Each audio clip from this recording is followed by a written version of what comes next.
امروز می خواهیم درباره شخصیت صحبت کنیم که سالها صدایش در خانه های مردم افغانستان شنیده میشه.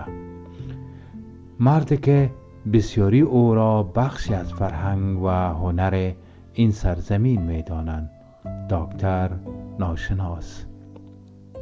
اصلا ناشناس یک پشتون است، هنرمندی که در طول عمر خود خدمات زیاد به زبان، موسیقی و فرهنگ پشتونها انجام داده است.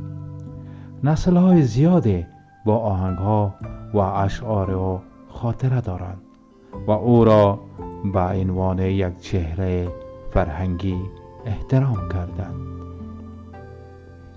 اما متاسفانه در این اواخر اتفاقات رخ داد که باعث ناراحتی و خشم بسیاری از پشتونها شد.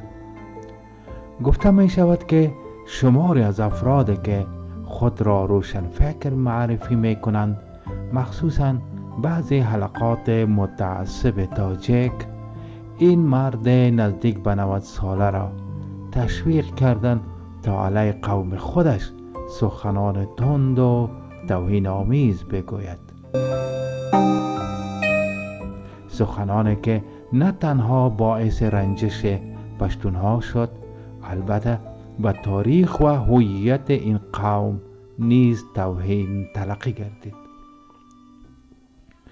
این مسئله دردناک است، زیرا مردی که سالها برای مردم خود خدمت کرده بود، امروز به خاطر همین اظهارات از سوی بسیاری از پشتونها مورد انتقاد و حتی نفرت قرار گرفته است.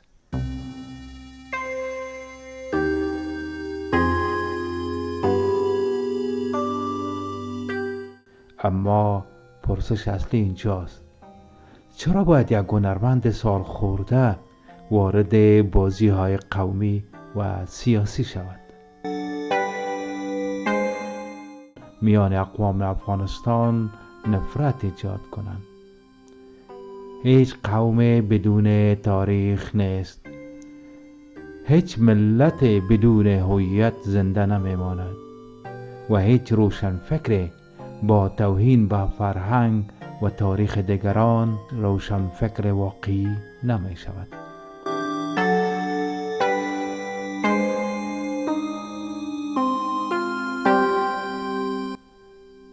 افغانستان بیشتر از هر زمان دیگر به احترام متقابل نیاز دارد. پشتون، تاجیک، هزاره، ازبک و هم اقوام این سرزمین باید یاد بگیرند که اختلاف نظر را بدون توهین و تحقیر بیان کنند.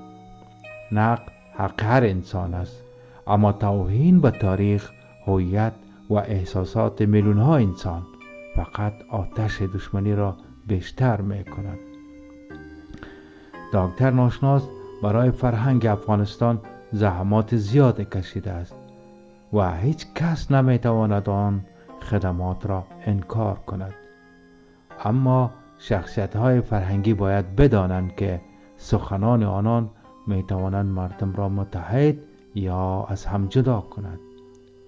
امیدواریم روزی برسد که هنر دوباره وسیله وحدت باشد، نه ابراز اختلافات قومی.